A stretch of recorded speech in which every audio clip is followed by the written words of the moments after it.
Hi everyone, this is Dane Dormio, and today I'd like to talk with you in more detail about one of the preparation movements from the daily dose process.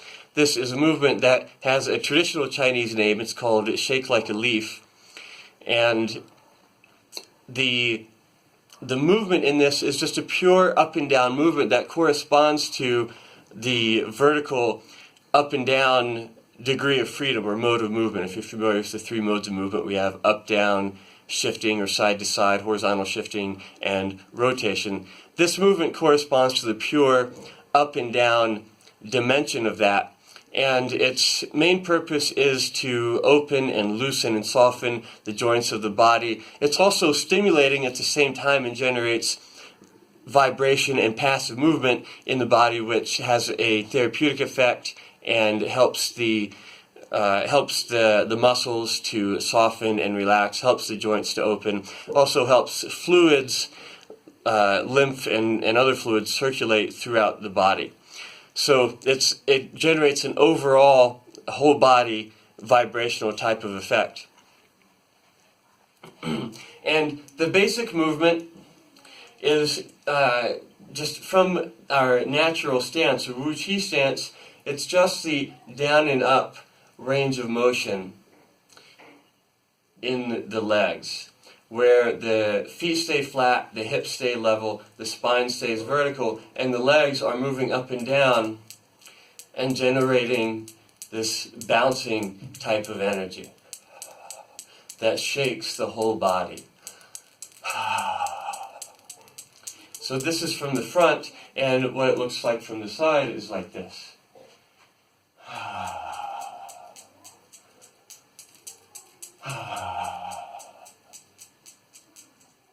So a few details about this.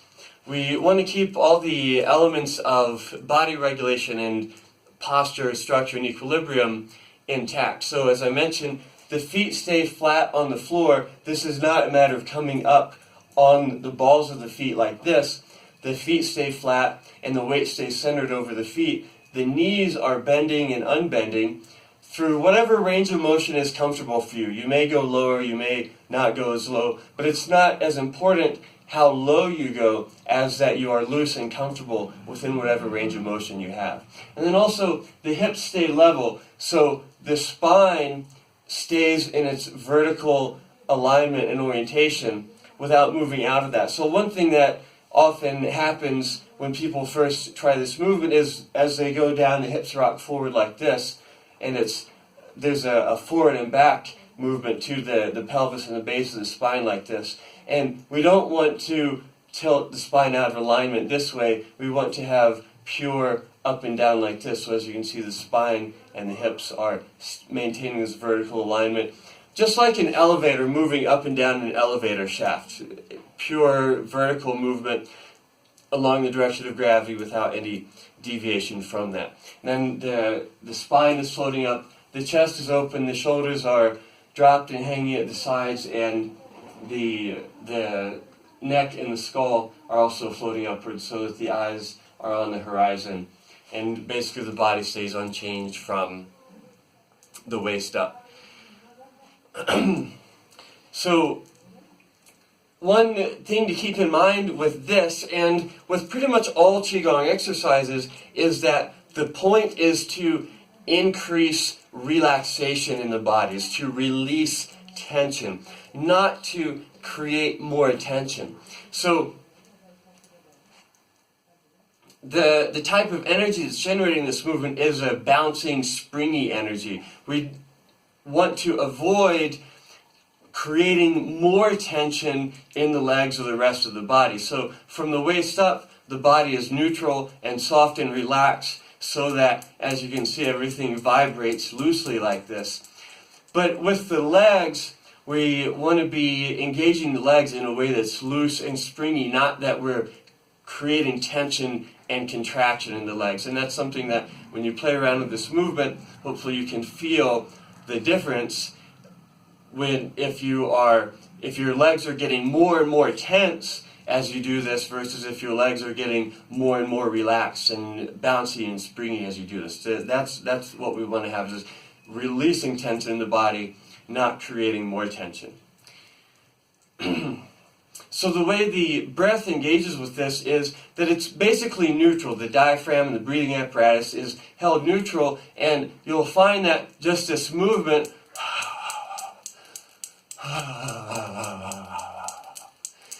creates a pulsing kind of effect that forces air in and out of the diaphragm. So just by allowing the breath to move in and out naturally, by relaxing the chest, relaxing the diaphragm, relaxing the breathing apparatus, using breath and sound to release tension from the body, increases the relaxation effect of this. So essentially you breathe just the way you would breathe if you are relaxing. As if you're releasing tension from the body with each breath, and then the pulsing vibrational movement will add a layer of vibration onto that.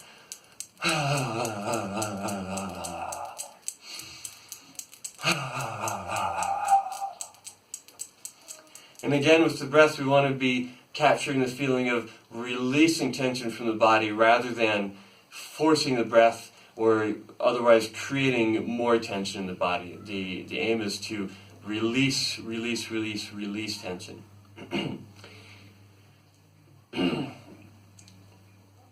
The normal duration for this is anywhere from half a minute to a minute and a half as part of the daily dose process. It could be longer. This is something that you could do for however long your body is enjoying the movement, following the non-exertion principle, the pleasure principle. Do it as long as it feels good. And it might be something that your body is wanting more of, especially if you're feeling really stiff or you're feeling lethargic. Either way, this has the effect of helping the body to open, helping the fluids to circulate, and stimulating and activating every part of the body at the same time as it's releasing tension, allowing the joints to open, allowing the muscles to soften, allowing the body to expand. So you might feel like doing this for a while, maybe 3 minutes or 5 minutes. Go with it as long as your body is sending you signals that this is what it wants to do, as long as it is feeling good and helpful. But if it starts to become uncomfortable, if it starts to become exhausting or tiresome, that's just a sign that your body is ready to do something else. And we certainly don't want to force our way through discomfort or do something that's creating more tension in the body. So if you notice that your legs or any part of your body is getting more tense, then that's just a sign to move on to something else. Another thing that we want to avoid with this is actively moving the arms with the muscles in the shoulders and the arms. So something that people sometimes do is move the arms up and down like this, and that's completely missing the point. When you watch somebody do this, you'll see that the arms are moving, but it's not because of tension and activation in the upper body. It's purely passive movement based on momentum and physics due to the muscles of the legs engaging. So the movement in the arms with this is completely passive movement rather than active movement like this. And hopefully it's pretty clear and easy for you to see the difference. So when you are doing this, the arms stay completely neutral and disengaged. The upper body is completely relaxed. We can actually dial this up a couple of degrees, and one way to the first way to dial it up is by actually bringing the heels off the ground just slightly so that you're then bouncing also on the balls of your feet. And the way to dial it up is to start with the basic movement and increase it gradually and slowly. So at first, the heels are coming just a little way off the ground, then they're coming a little bit more, then they're coming higher and higher. So it starts with the basic movement. allowing the whole body to relax, and then gently, gradually increasing that so that you're bouncing more and more. And as you increase the intensity of that bouncing, you can actually let your feet come off the ground very slowly. First, just a little bit at a time, and then gradually, more and more, you can come higher and higher.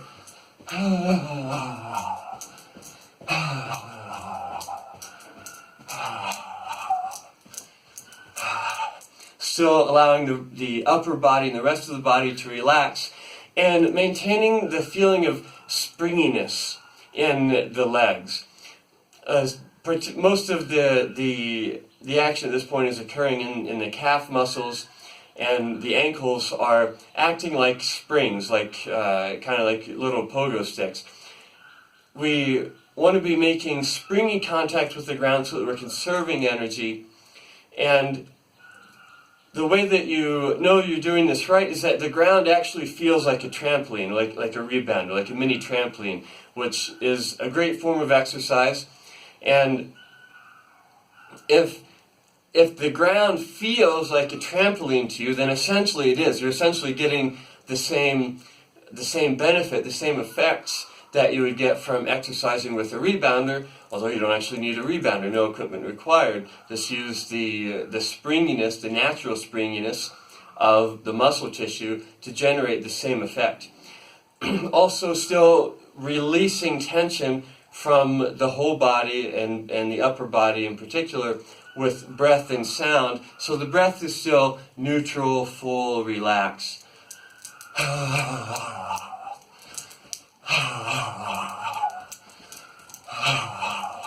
And you'll see that as the intensity of the bouncing increases, the movement of the arms increases as well, but they're still moving under the effect of passive movement rather than active movement. So the arms are still neutral and relaxed and floppy, and that's how they're moving.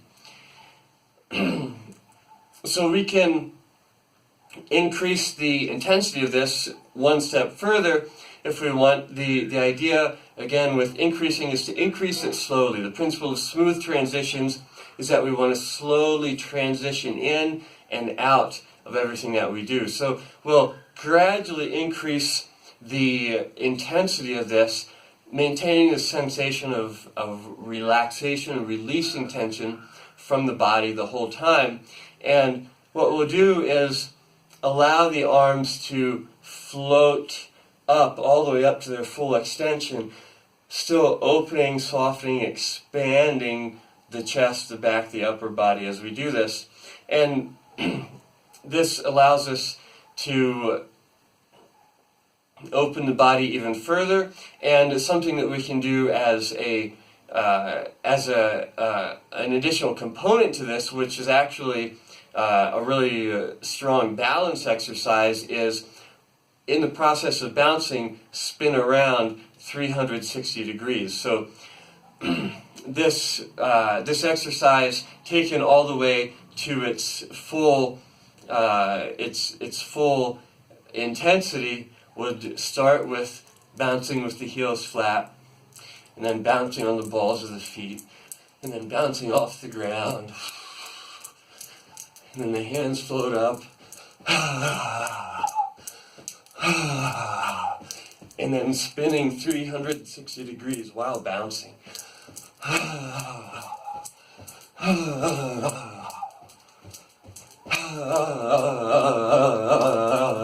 And then slowly transitioning out the reverse way.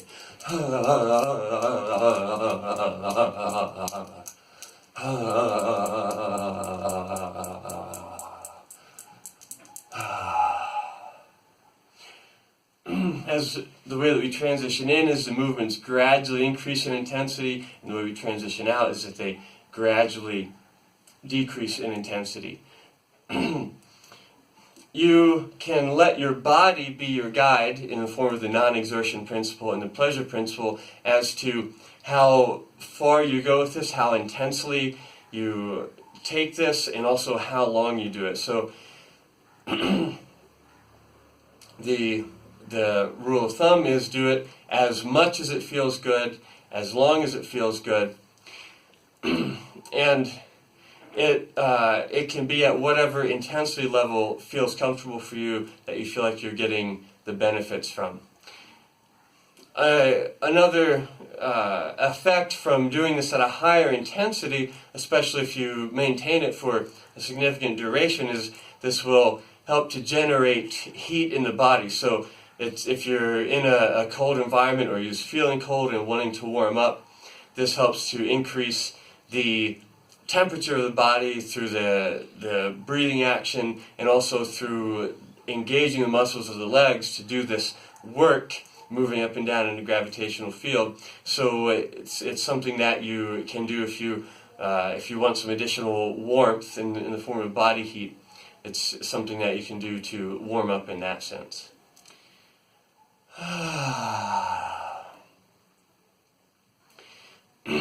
And as a form of preparation for Qigong, what this does is helps to open, relax, loosen, soften the entire body, all the muscles, all the joints. It helps the fluid to circulate, helps to increase sensitivity. And it's something that you can do just by itself in isolation, not necessarily as a form of preparation for Qigong, but just anytime you are feeling a need or a desire for some extra stimulation throughout the day. This is something that you can do all by itself to help increase alertness and energy in the body, as well as if you are if the tension is building up and you're just feeling stiff and tight. This is something that you can do to help everything soften and expand and open. So I hope that this information is useful to you. I hope that it's something you're able to incorporate into your practice, and just playing around with this movement and seeing how it feels good, seeing what it does for you, is something that will help to enhance your Qigong practice, as well as just help you feel better as you go throughout your day.